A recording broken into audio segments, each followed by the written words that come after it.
The men who died that morning were not reckless, and they were not unskilled. They were following orders, exactly as they had been taught. The doctrine was clear and unquestioned. B-25 Mitchell bombers were to attack from high altitude, 15,000 feet, straight and level. Bombs released through the Norden bomb sight, the most advanced targeting system the Army Air Forces possessed. In training films, the Norden could drop a bomb into a pickle barrel.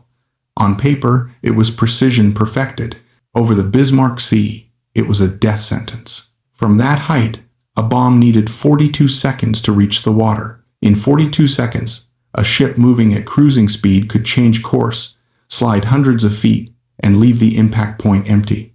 Japanese captains had learned this quickly. When they spotted American bombers high above, they didn't panic.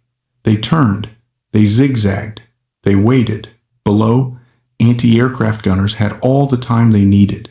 The B-25 was fast in a straight line, but a bombing run demanded stability, not speed. The aircraft flew predictably, holding altitude and heading, while gunners walked their fire up into the formation. Crews watched black bursts of flak blossom around them, felt shrapnel tear through aluminum skin, and still held course because the manual demanded it. Bombs fell. Water erupted. Ships survived. Week after week, the results were the same. Aircraft came back riddled with holes or didn't come back at all. Official reports listed no confirmed hits. The conclusion was always identical: pilot error, insufficient discipline, improper technique. Paul Gunn watched the pattern repeat itself until it was impossible to ignore. He stood on the flight line and counted the empty revetments where aircraft used to sit. He attended memorials for men barely old enough to shave. He listened to instructors insist that the system worked, that the solution was better execution. Gunn knew better. He had flown. He had fixed airplanes. He understood weight, speed, time, and distance. The pilots weren't failing the machine was being asked to do something it physically could not do. The B-25 had been designed to bomb factories, rail yards, and airfields targets that didn't move. Against ships that could see danger coming and turn away, altitude was not protection. It was warning. And as long as American bombers stayed high, Japanese convoys would keep sailing and American crews would keep dying for nothing. Paul Gunn did not arrive at his idea in a flash of inspiration. It came from watching men die, one report at a time. By late February 1943, 17 B-25 crews had been lost in the Southwest Pacific trying to hit Japanese shipping from altitude. The paperwork described mechanical failures, enemy fire, bad weather. None of it explained the truth Gunn saw every day on the line: perfectly serviceable aircraft taking off and never returning, or limping back, torn open, their bombs having done nothing at all. The pilots knew it too. They came back shaken, angry, humiliated. They talked quietly in corners of the hangar about how helpless they felt watching bombs fall for nearly a minute while ships calmly slid out of the way, flying straight while gunners tracked them like clay pigeons, hoping skill or luck might save them when physics would not. One of those pilots was Edward Martinez, 24 years old, 6 missions flown, 6 misses. On the morning his B-25 disappeared over the Bismarck Sea, Gunn had watched him climb to altitude knowing exactly what would happen next. The Japanese would see him, the guns would open up, the bombs would miss. Whether Martinez lived or died would be decided by flak, not by his ability. Martinez never came back. That evening, Gunn stood alone in the maintenance hangar and stared at the B-25 seconds, parked in a neat row. Identical machines. Identical glass noses. Identical armament. Each one built to fight a war that did not exist in the Pacific. The solution, once Gunn allowed himself to think it, was brutally simple. If bombs from high altitude gave ships time to escape, then altitude had to go. If low altitude meant instant death from anti-aircraft fire, then the guns had to be silenced first, not suppressed, not distracted, destroyed. That meant firepower, overwhelming firepower, concentrated forward. The B-25's glass nose was the problem and the opportunity at the same time. It housed the bombardier and the Norden bomb sight, a shrine to a doctrine that was killing crews. It also prevented the aircraft from carrying serious forward-firing weapons. 1. 30 caliber machine gun was useless against steel decks and armored gun tubs. Gunn imagined something entirely different. A bomber that did not circle or line up from miles away, but charged straight at a ship at wave-top height. A machine that cut down gunners before they could aim. A plane that released its bombs from so close the target could not move fast enough to survive. To do that, the B-25 would have to be transformed from a bomber into a gunship. The regulations were explicit. Structural components could not be altered without authorization. Armament changes required approval from engineering command. Crew positions could not be removed or reassigned. Every rule existed for good reason in peacetime design offices thousands of miles away. None of those offices were burying pilots in New Guinea. Gunn made his decision without ceremony. He would not write a proposal. He would not wait for permission. He would build the aircraft he knew the pilots needed, using whatever tools and parts he had on hand. He began at night, when the hangars were quiet and questions were fewer. He chose an aircraft already damaged, one with a cracked glass nose that could plausibly be repaired. Cutting torches removed plexiglass and framing piece by piece until the bombardier's station vanished, leaving an open cavity where Doctrine used to sit. In its place, Gunn welded metal, aluminum sheets scavenged from wrecks, steel brackets taken from broken mounts. The new nose was heavier, rougher, and unapologetically functional. Into it, he mounted the 50 caliber machine guns, first 4, then more aligned to converge at close range, exactly where a ship's gunners would be standing. The work violated manuals, checklists, and common sense. It also solved the one problem no one else was willing to confront. When Gunn finished, the aircraft no longer looked like a bomber. It looked like a weapon built for one purpose only: to fly straight at the enemy and make them die before they could react. The war had not changed yet, but inside that hangar, the rules already had. The first test did not happen in a laboratory or on a drawing board. It happened in the air, with Gunn himself in the cockpit. He was 43 years old, officially too old for this kind of flying, but there was no chance he would ask someone else to risk their life in an aircraft he had altered with his own hands. If the center of gravity was wrong, if the recoil tore the nose apart, if the plane pitched into the ground when the guns fired, he would be the one to pay for it.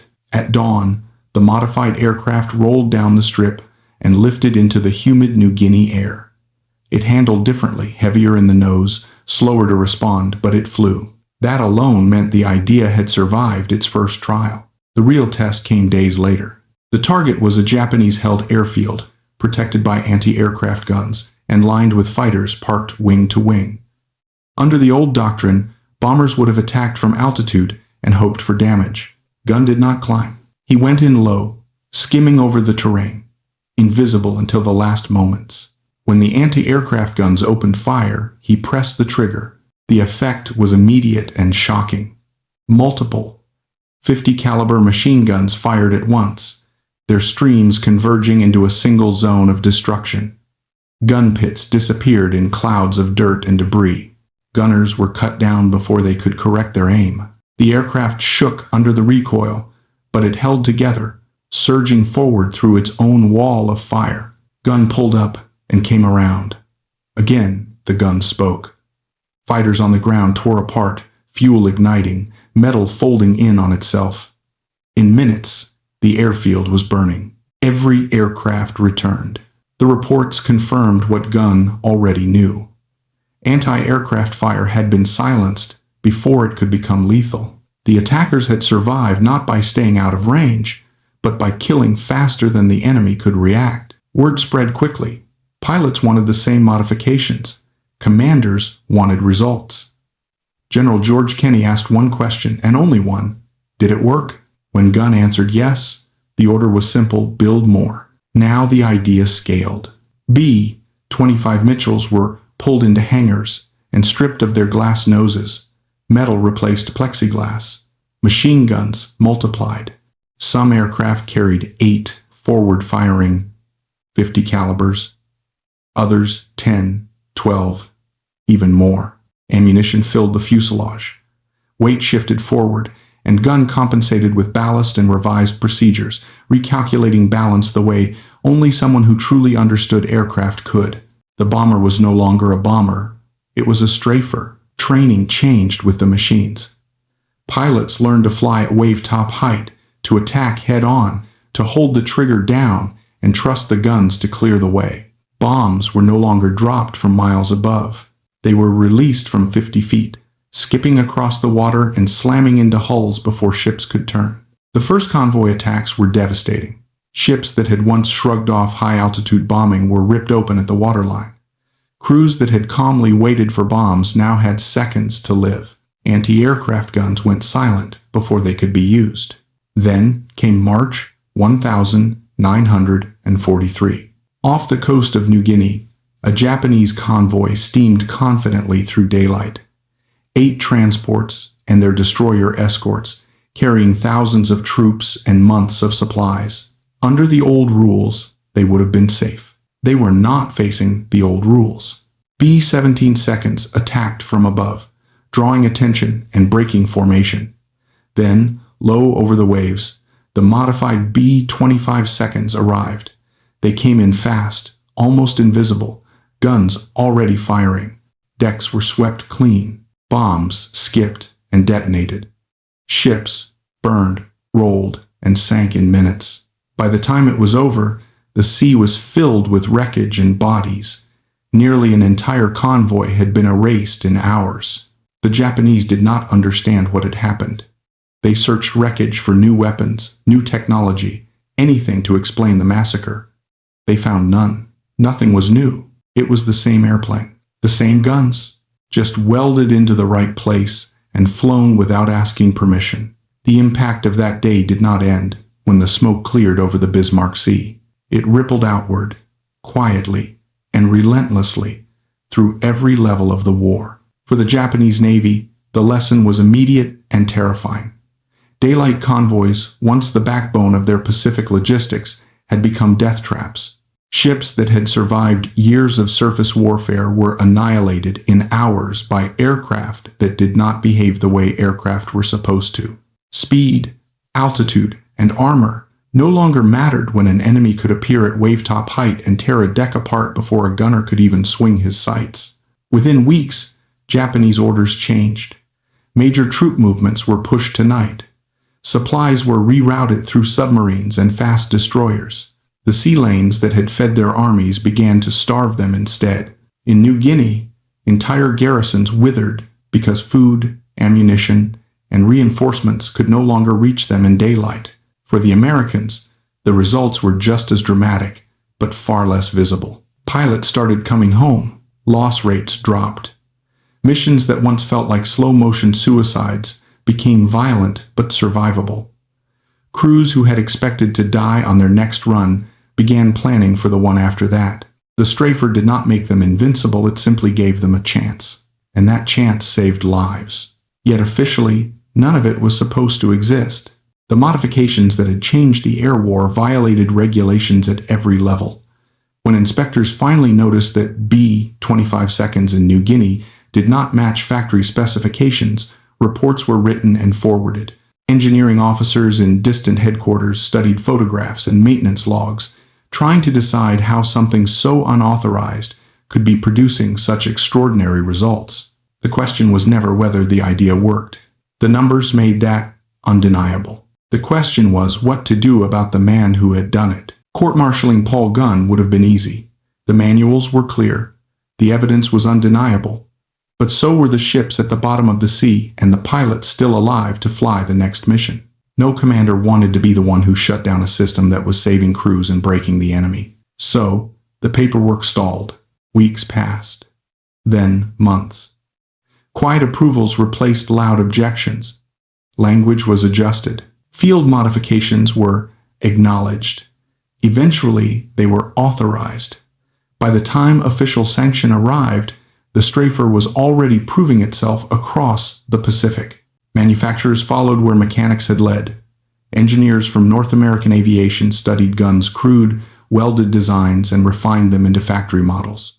New B-25 variants rolled off production lines with forward-firing guns built in from the start, cleaner, safer, officially approved versions of something that had once been illegal. Gunn's name, however, appeared almost nowhere. In reports, the innovation was attributed to field experience and tactical evolution. Credit dissolved into committees and phrasing that suited Gunn. He was not interested in recognition. He was interested in results. Those results were personal. Every ship sunk meant fewer Japanese troops supplied. Fewer troops meant less suffering for Allied soldiers and less strength for the enemy holding the Philippines. Somewhere in Manila, behind barbed wire and concrete walls, Gunn's wife and 4 children were still prisoners. He could not reach them with words or promises. He could reach them with destruction. Each mission flown, each convoy shattered, was another blow against the system that kept his family captive. The strafer was not just a weapon of war. It was Gunn's way of fighting for people he could not see and might never see again. By breaking the rules, he had changed how the war was fought. By refusing to stop, he ensured that change could not be undone. Paul Gunn never saw his work celebrated while it mattered most. By the time the strafer became standard, the war had already moved on, and so had the men who benefited from it. He continued to fly, mission after mission, even after his body began to fail him. He was hit repeatedly by enemy fire, wounded enough times that most men would have been grounded permanently. When a phosphorus fragment tore into his shoulder in 1944, partially paralyzing his arm, it finally ended his combat flying. He left the cockpit not because he wanted to, but because he no longer had the strength to fight the aircraft the way low-level attacks demanded. While Gunn recovered in Australia, the war he had helped reshape reached the Philippines. In February 1945, American forces liberated the Stowe Tomas internment camp in Manila. His wife and 4 children, starved, sick, and altered by 3 years of captivity, walked out alive. Gunn saw them again in a hospital ward, not on a runway. The youngest barely recognized him. The reunion was quiet. There were no speeches, no medals pinned to his chest in that moment. Just a man who had gambled everything on an idea, finally learning that it had bought his family time. After the war, Gunn returned to civilian life. He rebuilt airlines instead of bombers. He carried passengers instead of ammunition. The strafer lived on in museums, in maintenance manuals, in after-action reports stripped of names. His innovation was absorbed into doctrine, taught as if it had always been obvious. When Gunn died in 1957, flying the same type of small aircraft he had once escaped in at the start of the war, his obituary was modest. It listed his rank. It listed his medals. It did not explain why so many American air crews had lived long enough to earn theirs. The irony was fitting. The most important thing Gunn ever did was never officially his. It existed because he refused to accept what everyone else called unavoidable, because he trusted observation over doctrine, physics over paperwork, and responsibility over permission. The B-25 strafer was not a miracle. It was a correction. A simple welding job, a brutal idea executed without approval. A reminder that in war, survival often belongs not to the best equipped force, but to the one willing to admit the rules are wrong and change them before more people die. That is how Paul "Pappy" Gunn changed the war. War does not reward obedience the way institutions like to believe it does. It rewards accuracy about reality, about physics, about human limits. Paul "Pappy" Gunn's story endures not because he was brave in the conventional sense, but because he was honest about what was killing people. The official doctrine said the pilots were failing. Gunn looked at the wreckage and knew the doctrine was lying. That is the first lesson. Doctrine is not truth. Doctrine is only yesterday's best guess, frozen into rules. It is written far from the battlefield, by people who do not watch friends die from its mistakes. When doctrine stops matching reality, it becomes more dangerous than the enemy. In the Pacific, the rules said bomb from altitude. The math said bombs fall for 42 seconds. The Japanese ships simply turned. The result was predictable and lethal. Yet the system blamed pilots, not physics. It asked men to die, proving loyalty to a bad idea. Gunn refused to participate in that lie. He did not rebel loudly. He did not write manifestos. He did not demand authority. He did something far more threatening to bureaucracies. He solved the problem, which leads to the second lesson. Real innovation rarely comes from permission. It comes from proximity to pain. Gunn was not an engineer in a design office. He was a mechanic on a flight line. He saw the bullet holes. He counted the empty bunks. He attended the memorials. Innovation did not arrive as inspiration. It arrived as exhaustion, as grief, as anger. Institutions prefer innovation to be tidy. Proposals, approvals, committees, timelines. War does not offer that luxury. Gunn understood that waiting for authorization meant more funerals, so he acted first and let paperwork catch up later. This is uncomfortable because it suggests a truth most organizations resist. The people closest to the problem usually understand it best, and they are often the least empowered to change it. Gunn welded metal in a hangar at night not because he was reckless, but because he was responsible. He knew that if he was wrong, the consequences would be immediate and likely fatal. That is not arrogance. That is ownership, which leads to another lesson. Responsibility is heavier than authority. Gunn did not hide behind orders. He did not say, "I was just following the manual." When he flew the first modified aircraft, he put himself in the seat. If the center of gravity was wrong, he would die. If the guns tore the nose apart, he would die. That is what responsibility looks like when it is real. Too often, failure is distributed so widely that no one truly carries it. Gunn concentrated both risk and accountability onto himself. That is why his solution worked. It was tested not by meetings, but by survival. There is also a lesson in what he changed and what he did not. Gunn did not invent a new weapon. He rearranged existing ones. The .50 caliber machine gun already existed. The B-25 already existed. The physics of low-altitude attack already existed. What Gunn changed was placement of guns, of tactics, of assumptions. This matters because it reveals another truth.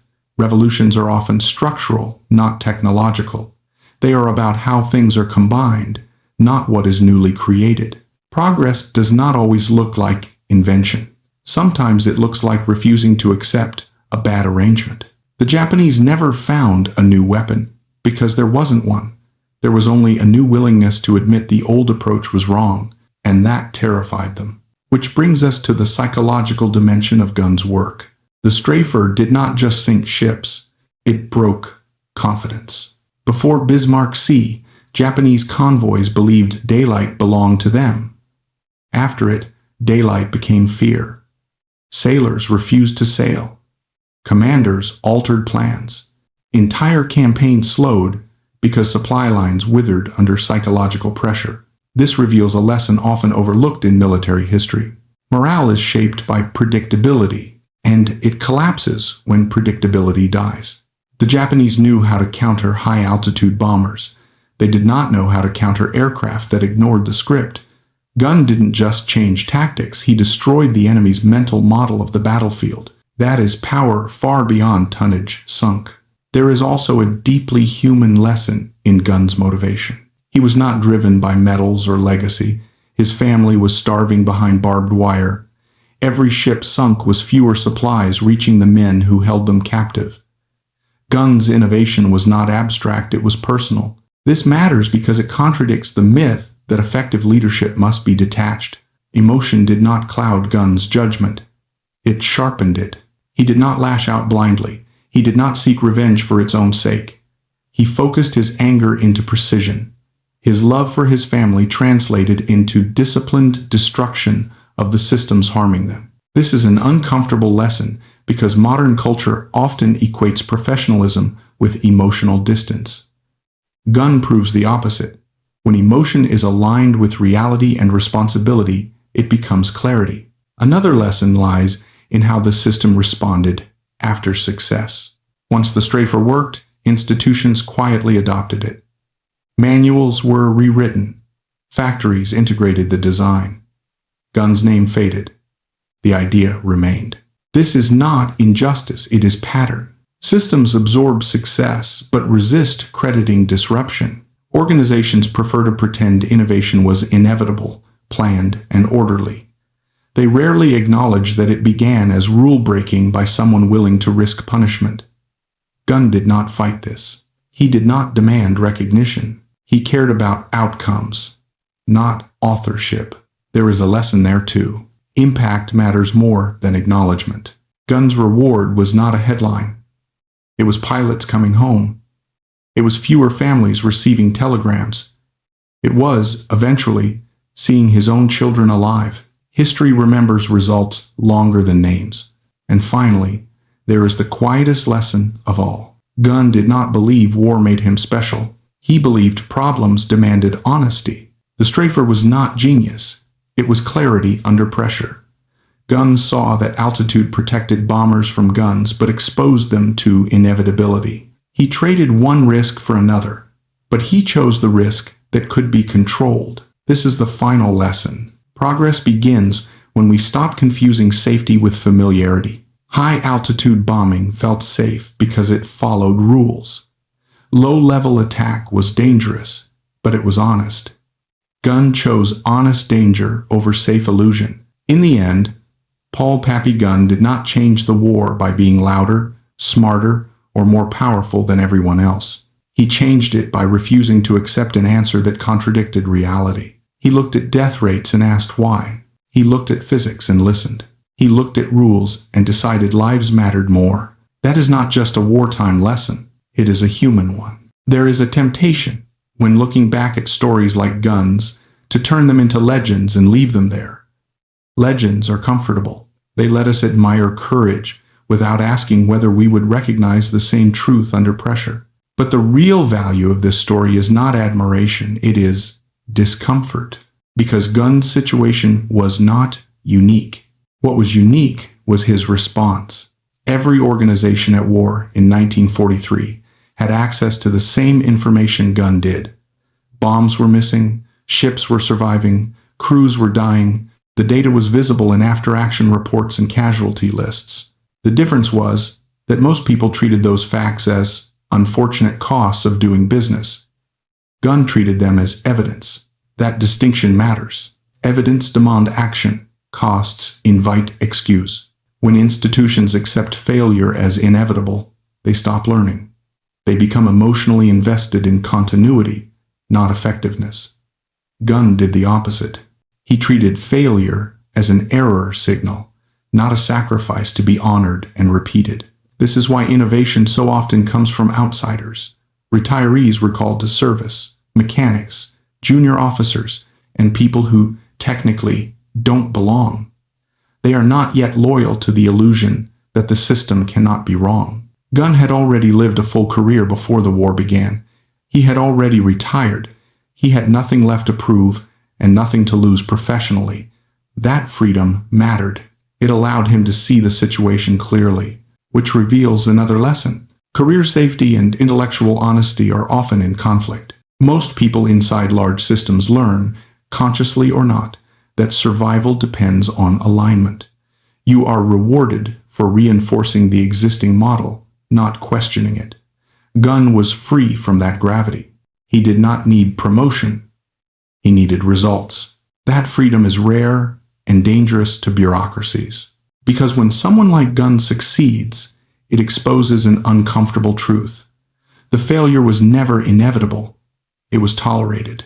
This leads to a moral lesson the story never states outright, but quietly implies. Not all deaths in war are caused by the enemy. Some are caused by refusal to adapt. That is not an accusation. It is a responsibility. War is chaotic, brutal, and unforgiving. But when the same mistake kills people repeatedly, responsibility shifts from fate to choice. Gunn understood that line instinctively. That is why he did not see rule-breaking as rebellion. He saw it as prevention. Another overlooked lesson is how narrowly Gunn defined success. He did not try to redesign the entire air war. He did not seek universal solutions. He solved one problem extremely well: how to kill shipboard gunners before they could kill pilots. That focus is important. Effective change is often local before it becomes global. Gunn did not wait for consensus. He built a working example. Once the example existed, arguments became irrelevant. Results spoke where theory had failed. This is how change actually spreads in high-risk environments, not by persuasion, but by proof. The strafer worked. Pilots survived. Ships sank. Everything else followed. There is also a sobering lesson in the violence of the solution. Low-level strafing was brutal. Men were killed on decks and in the water. The story does not romanticize this, and neither should we. Innovation in war often means becoming more efficient at killing. Gunn understood that clearly and without sentimentality. But here is the hard truth. Restraint is not the same as mercy when it prolongs suffering. High-altitude bombing felt cleaner, more distant, more civilized. It also prolonged the war, allowed resupply, and cost more lives over time. Gunn's approach was ugly, but decisive. War does not reward moral aesthetics. It rewards outcomes. This does not make Gunn's actions virtuous in a simple sense. It makes them tragic and necessary. He chose the path that ended the problem fastest, even if it meant confronting the ugliest realities of combat. That clarity is rare. Another lesson hides in the aftermath. Once the strafer became official, once factories built refined versions, the system moved on. Gunn's improvisation became doctrine, his rebellion became policy, and the urgency that created it disappeared. This is the cycle. Institutions forget the conditions that force them to change. They remember the solution, but not the fear, the losses, or the hesitation that preceded it. This is why organizations repeat mistakes in new forms. They preserve the answer without preserving the mindset that produced it. Gunn's mindset was not technical, it was ethical. He believed that when reality contradicts orders, reality wins. The ethical failure was not breaking rules, it was allowing rules to kill people needlessly. That belief is uncomfortable because it removes moral shelter. You cannot hide behind compliance if you accept it. Which brings us to perhaps the most important lesson of all. Courage is not defiance. It is clarity under pressure. Gunn did not shout. He did not posture. He did not seek confrontation. He simply refused to accept explanations that did not match evidence. His courage was quiet, methodical, and relentlessly practical. That kind of courage does not announce itself. It often goes unnoticed until long after the crisis has passed. And that is why Gunn's story matters now. Not because we fight wars the same way, but because we still face systems that mistake tradition for truth and procedures for safety. Whenever a process produces consistent harm and no one challenges it, Gunn's lesson applies. Whenever authority insists that outcomes are the fault of individuals rather than design, Gunn's lesson applies. Whenever people are told to wait for permission while damage continues, Gunn's lesson applies. The details change. The principle does not. Pappy Gunn did not believe he was changing history. He believed he was fixing a problem. History changed as a side effect. That is often how it happens. Not through grand strategy or visionary speeches, but through someone standing alone in a workshop, looking at a machine that keeps getting people killed, and deciding that the rules are no longer acceptable. In the end, Gunn's greatest contribution was not the strafer. It was the example he left behind. An example that says, when the cost of obedience becomes human lives, obedience is no longer neutral. When reality contradicts authority, reality must be trusted. And when no one gives you permission to save people, saving them anyway may be the most responsible choice you ever make. That is the quiet, enduring lesson of Pappy Gunn. Not that rules should always be broken, but that they should never be obeyed blindly, especially when the evidence is written in blood. If Gunn's story teaches anything beyond tactics and innovation, it is this: war does not forgive intellectual laziness. The battlefield is an unforgiving auditor. It does not care how elegant a theory looks on paper, how prestigious its authors are, or how long it has been taught. It asks only one question, over and over. Does this work? And when the answer is no, it extracts payment in blood. What makes Gunn unsettling as a historical figure is not that he broke rules, but that he exposed how fragile certainty becomes when reality refuses to cooperate. The bombing doctrine that failed in the Pacific was not foolish when it was written. It was logical, tested, and effective against stationary targets under controlled conditions. But the moment the enemy adapted, the doctrine became lethal inertia. That is the danger of systems that mistake precedent for truth. Gunn did not believe doctrine was evil. He believed it was conditional.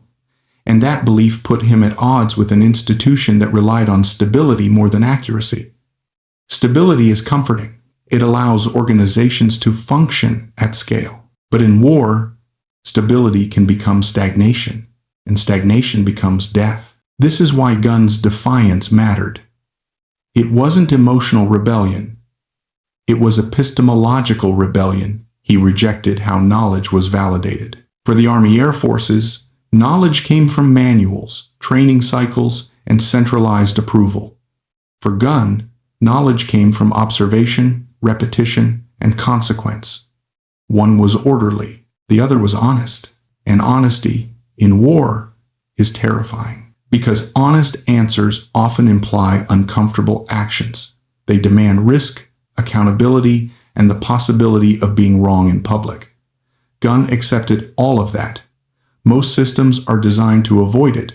Another lesson embedded in Gunn's story is how deeply organizations struggle to admit structural failure. When bombs missed, the reports blamed pilots. When aircraft were shot down, the reports blamed weather or enemy fire. Individual explanations were easier than admitting that the entire approach was flawed.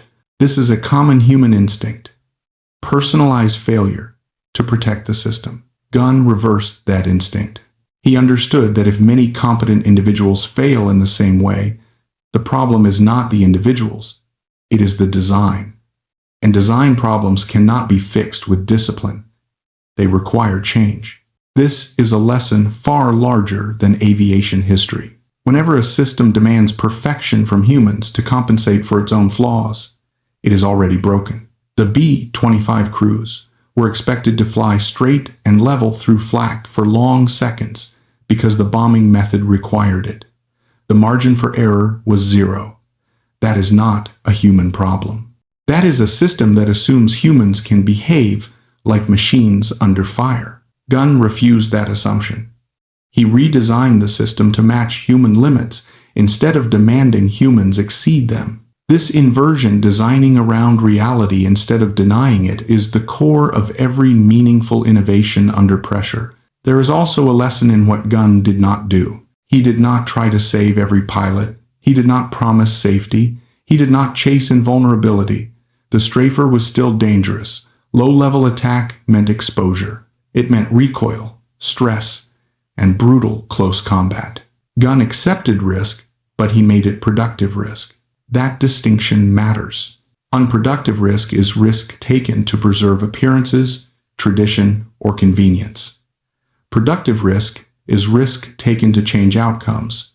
Gunn traded one type of danger for another, not because the second was safer in theory, but because it could be controlled through action. Pilots could suppress guns. They could choose angles. They could decide when to fire. At altitude, they could do nothing but wait. Control is survival. This is why pilots embraced the strafer almost immediately. It returned agency to them. They were no longer passengers in a bombing run.